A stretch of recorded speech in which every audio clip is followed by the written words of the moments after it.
여러분, 치약으로는 절대 입냄새를 막을 수 없습니다. 아침에 양치질 후 잠깐은 상쾌하지만 두세 시간이 지나면 다시 그 불쾌한 냄새가 올라오죠. 제가 이렇게 확신하는 데는 이유가 있습니다. 사실 치약이라는 것이 거품을 내면서 잠깐 동안 박하향으로 덮어주는 역할을 할 뿐이에요. 근본적인 세균 제거나 구강 환경 개선과는 거리가 멉니다. 많은 분들이 하루에 3번, 4번씩 양치질을 하시는데도 여전히 입냄새로 고민하시는 이유가 바로 여기에 있습니다. 저는 30년간 구강 건강과 세균 억제 방법을 연구해온 이성준 박사입니다. 그동안 수천 명의 시니어분들을 만나면서 가장 많이 들었던 고민이 바로 입냄새였습니다. 손주가 할아버지 냄새 난다는 말 한마디에 며칠 동안 잠을 못 이루신 분도 계셨고, 대화 중에 상대방이 슬쩍 고개를 돌리는 순간 자신감이 완전히 무너졌다고 하시는 분도 많았습니다. 그런데 말이죠. 이 문제의 해결책이 우리 주변에 아주 가까이 있다는 걸 아시나요?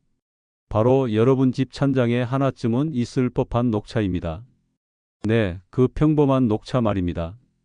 오늘 제가 말씀드릴 내용은 이 녹차를 어떻게 활용하면 입냄새를 근본적으로 잡을 수 있는지에 대한 구체적인 방법입니다. 제가 연구실에서 실험하고 직접 수많은 분들께 적용해 본 결과 놀라운 변화들을 목격했습니다. 단 하루 만에 가족들의 반응이 달라진 분들이 계셨고, 일주일 만에 자신감을 완전히 되찾으신 분들도 많았습니다. 이 방법은 돈도 거의 들지 않고 부작용도 없으며 누구나 쉽게 실천할 수 있다는 장점이 있습니다. 지금부터 제가 들려드릴 이야기를 끝까지 들어주셔야 합니다. 중간에 놓치시면 가장 중요한 실천 방법을 모르고 지나가실 수 있거든요. 특히 마지막 부분에서 말씀드릴 구체적인 실천법은 내일 아침부터 바로 여러분의 일상을 바꿀 수 있는 핵심 내용입니다. 요즘 양치질 후에도 입안이 불편하거나 시간이 조금만 지나도 텁텁함을 느끼시는 분 계신가요? 댓글로 한번 알려주시면 더 자세한 조언을 드릴 수 있을 것 같네요. 제가 최근에 만난 이정호 72세님 이야기를 들려드리고 싶습니다. 이정호님은 평소에 손주들을 무척 아끼시는 분이신데 어느 날 막내 손주와 놀아주다가 할아버지 입에서 냄새 난다는 말을 듣고 정말 큰 충격을 받으셨다고 해요. 그날 이후로 며칠 동안 마음이 무너져서 제대로 잠도 못 주무셨대요. 사실 이정호님은 누구보다 양치질을 열심히 하시는 분이었습니다. 하루에 3번은 기본이고 외출 전에는 꼭 1번 더 하실 정도로 구강 위생에 신경을 많이 쓰셨거든요. 그런데도 입냄새가 사라지지 않으니까 자신감이 완전히 바닥을 친 거죠. 직장에서 중요한 발표를 앞두고도 내용보다 혹시 냄새가 나지 않을까 더 긴장되셨다고 고백하셨습니다. 제가 이정호님께 처음 녹차 활용법을 알려드렸을 때 솔직히 반신반의하셨어요. 그저 평범한 녹차가 무슨 큰 효과가 있겠냐고 생각하셨죠. 하지만 제가 구체적인 원리와 방법을 설명드리고 실제로 하루만 실천해 보시라고 권해드렸습니다. 그 결과가 어땠는지 아세요? 다음날 아침 아내분이 처음으로 냄새가 안 난다고 말씀하셨대요. 일주일 후에는 손주들이 먼저 다가와서 할아버지랑 놀자고 했답니다. 여러분의 입냄새 관리 방식을 완전히 바꿀 수 있는 중요한 지혜를 오늘 전해드리려고 합니다. 이 이야기를 끝까지 듣고 실천하셔야만 진정한 변화를 경험할 수 있습니다. 혹시 아직 구독과 좋아요를 누르지 않으셨다면 지금 바로 눌러주세요. 이 채널은 여러분의 건강한 노년을 응원합니다. 끝까지 보지 않으시면 가장 중요한 실천법을 놓치게 됩니다. 특히 뒤에 나올 녹차를 활용한 구체적인 양치 방법을 모르시면 지금까지의 노력이 의미 없어질 수 있어요. 왜 지금 당장 여러분의 작은 습관을 바꿔야 하는지 분명하게 깨닫게 되실 겁니다. 여러분의 구강 관리 습관을 바꾸는 작은 실천만으로도 충분히 일어날 수 있는 일이죠. 그래서 이제는 우리 일상에서 입냄새와 직접 연결되는 요소들을 하나씩 짚어보겠습니다. 먼저 가장 중요한 원인부터 말씀드리겠습니다.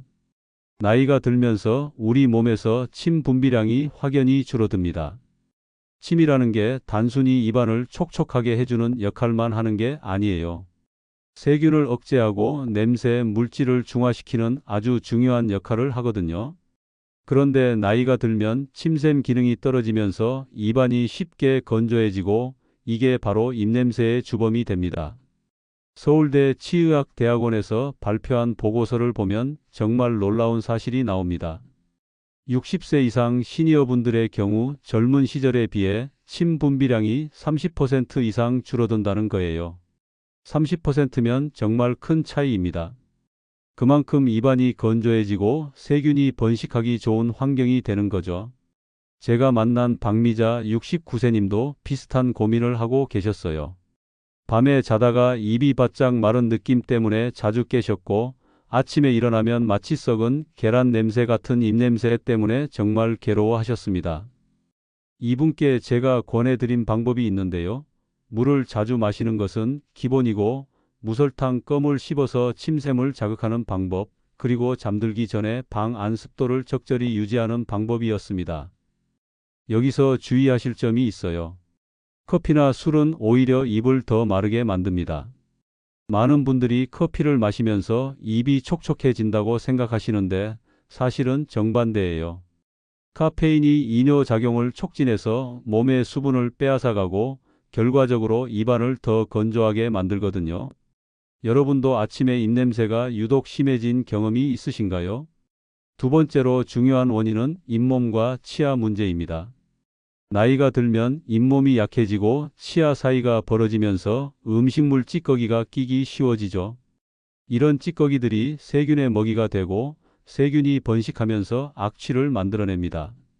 대한구강보건학회에서 발표한 자료를 보면 치주염 환자의 80%가 입냄새를 동반한다고 나와 있습니다. 80%면 거의 대부분이라고 봐야겠죠. 김상호 71세님의 경우가 정말 인상적이었는데요. 겉으로 보기에는 치아가 멀쩡해 보였습니다. 그런데 정밀 검사를 해보니 잇몸 속 깊은 곳에 염증이 있었고 그게 냄새의 주원인이었던 거예요. 이런 경우는 치간 칫솔이나 치실을 꼭 활용하셔야 하고 정기적으로 치과 검진을 받으시는 게 중요합니다. 잇몸에서 피가 나는 걸 그냥 방치하시면 냄새가 더 심해질 수밖에 없어요. 혹시 양치질 후에도 잇몸에서 피가 나신 적이 있나요? 세 번째는 많은 분들이 놓치기 쉬운 부분인데 바로 위장과 간 문제입니다. 위산 역류나 소화장애, 간 기능 저하는 속에서 올라오는 냄새로 직접 연결됩니다. 일본 소화기학회에서 흥미로운 연구 결과를 발표했는데요. 역류성 식도염 환자의 70%가 특유의 신냄새 같은 구취를 호소했다고 합니다. 정혜인 67세님도 비슷한 경험을 하셨어요. 평소에 위산 역류가 심한 날이면 입냄새도 덩달아 심해지셨대요. 이런 경우에는 과식을 피하고 특히 잠들기 2시간 전에는 아무것도 드시지 않는 게 좋습니다. 기름진 음식도 가급적 줄이시고요. 만약 이런 증상이 계속되신다면 반드시 검진을 받아보셔야 합니다. 속이 더부룩할 때 입냄새도 심해지시는 분들 계신가요? 네 번째로 말씀드릴 원인은 약물 복용의 영향입니다. 많은 시니어분들이 혈압약이나 당뇨약을 드시는데 이런 약들이 침을 마르게 하는 부작용이 있어요. 미국 구강생물학회의 보고서를 보면 고혈압 약을 복용하는 분들의 60%에서 구강건조 증상이 확인됐다고 합니다. 윤철수 74세님의 경우가 딱 이런 경우였는데요. 당뇨약을 복용하기 시작한 후부터 입냄새가 부쩍 심해지셨대요. 이런 경우에는 약 복용 후에 물을 충분히 마시고 구강보습제를 활용하는 방법이 도움이 됩니다. 다만 절대로 약을 임의로 줄이거나 중단하시면 안 됩니다. 그건 더 위험한 일이니까요. 약 드시고 나서 입이 바싹 마른 적이 있으신가요? 마지막으로 정말 중요한 원인인데 바로 잘못된 관리 습관입니다.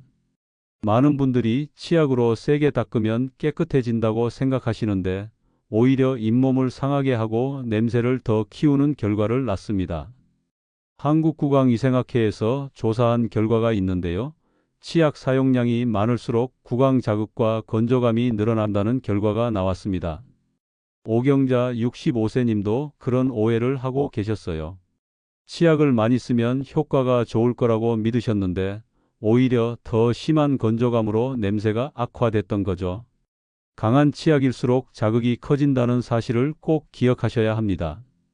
그래서 제가 권해드리는 건 치약 대신 다른 방법을 시도해 보시는 겁니다. 혹시 치약 거품이 많을수록 깨끗하다고 느끼시나요? 이렇게 원인을 알았으니 이제는 진짜 해결법으로 넘어가 보겠습니다. 지금부터 제가 말씀드릴 녹차 활용법은 정말 놀라운 효과를 보실 수 있을 거예요. 이제부터 정말 중요한 이야기를 해드리겠습니다. 녹차 속에 들어있는 카테킨이라는 성분이 있는데요. 이 성분이 세균을 억제하고 냄새를 중화시키며 침분비를 촉진하는 3중 효과를 발휘합니다. 많은 분들이 녹차를 그저 마시는 차로만 생각하시는데 사실 구강 관리에 있어서는 정말 놀라운 보물이에요. 다만 주의하실 점이 있습니다. 너무 진하게 우려내면 카페인 과다로 오히려 속쓰림을 유발할 수 있어요. 제가 권하는 방법은 200ml 정도의 따뜻한 물에 티백 2개를 넣고 70도에서 80도 정도의 온도에서 5분간 우려내는 겁니다. 이 정도가 가장 적절한 농도예요. 집에 녹차 티백 하나쯤은 있으시죠? 여기서 중요한 포인트가 있는데요. 녹차를 마시는 것보다 양치용으로 직접 사용하는 것이 훨씬 효과적입니다. 마시면 일부만 입안에 닿고 지나가지만 양치용으로 쓰면 구석구석까지 녹차의 성분이 닿을 수 있거든요. 그런데 절대로 치약과 함께 쓰시면 안 됩니다. 치약의 계면활성제가 녹차의 유효 성분을 중화시켜 버려서 효과가 현저히 줄어들거든요. 제가 권하는 방법은 이렇습니다. 치약 대신 녹차물로 칫솔질을 하시고 그 다음에 30초 정도 가글을 하시는 거예요. 이렇게 하면 녹차의 성분이 충분히 입안에 작용할 시간을 갖게 됩니다. 지금까지 녹차를 마시기만 해보신 분들 계신가요? 또 하나 놓치기 쉬운 부분이 있는데 혀와 잇몸을 함께 닦아야 효과가 극대화됩니다. 많은 분들이 치아만 닦고 끝내시는데 사실 세균의 대부분은 혀 표면에 서식하고 있어요. 특히 혀 뒤쪽 부분에 세균이 많이 모여 있죠. 하지만 혀를 너무 세게 밀면 상처가 날 수 있으니 주의하셔야 합니다. 칫솔에 녹차물을 묻혀서 혀 표면을 부드럽게 쓸어주듯이 닦아주시면 됩니다. 앞에서 뒤로 좌우로 골고루 닦아주시고요. 잇몸도 마찬가지로 부드럽게 마사지하듯이 닦아주시면 혈액순환도 좋아지고 잇몸 건강에도 도움이 됩니다. 평소에 양치할 때 혀도 함께 닦으시나요? 시간대도 중요합니다. 하루에 2번 아침과 저녁에 하시는 게 가장 효과적이에요. 특히 아침 기상 직후와 취침 전이 골든타임입니다. 밤사이에 번식한 세균을 아침에 제거하고 하루 동안 쌓인 세균을 저녁에 제거하는 거죠.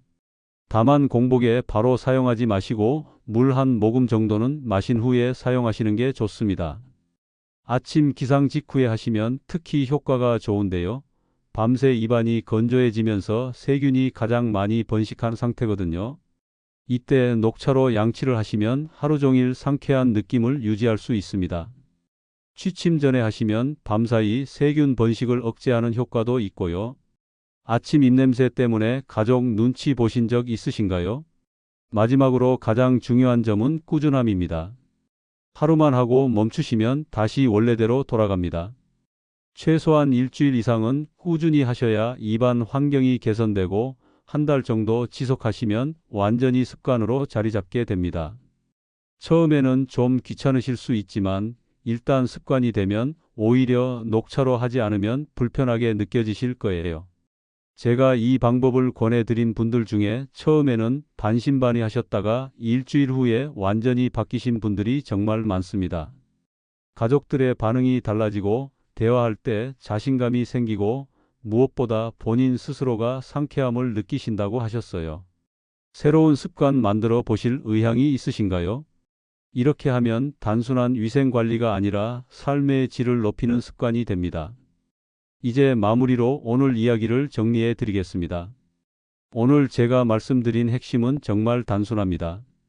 우리가 그동안 믿어왔던 치약은 사실 냄새를 잠깐 덮어줄 뿐 근본적인 원인은 그대로 남겨둡니다. 거품이 많이 나고 박하향이 강해서 깨끗해진 것 같은 착각을 하게 만들 뿐이죠. 반면 녹차는 세균을 직접 억제하고 냄새 물질을 중화시키며 침 분비를 촉진해서 입냄새의 뿌리를 직접 잡아냅니다. 잘못된 방법으로 관리하면 어떻게 될까요?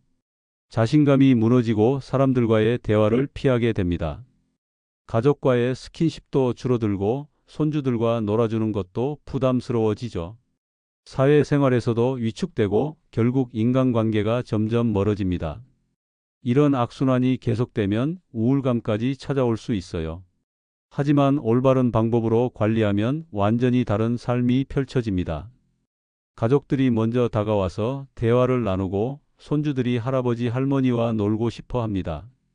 대화 속에서 즐거움을 찾고 자신감 있게 사람들을 만날 수 있게 되죠. 무엇보다 본인 스스로가 상쾌함과 청결함을 느끼면서 하루하루가 즐거워집니다. 제가 30년간 연구하고 수많은 분들께 적용해 본 결과 가장 확실하고 안전한 방법이 바로 이 녹차 활용법입니다. 화학물질 없이, 부작용 없이 자연의 힘으로 입냄새를 잡을 수 있는 방법이죠. 게다가 비용도 거의 들지 않습니다. 녹차 티백 한 박스면 한 달은 충분히 쓸 수 있으니까요. 제가 오늘 여러분께 드리는 단 하나의 제안은 이겁니다. 오늘 저녁부터라도 치약 대신 녹차로 양치를 실천해 보시라는 거예요. 복잡하게 생각하지 마시고 그냥 오늘 저녁에 한 번만 시도해 보세요. 녹차 티백 2개를 따뜻한 물에 우려내서 그 물로 칫솔질하고 가글하는 것만으로도 충분합니다.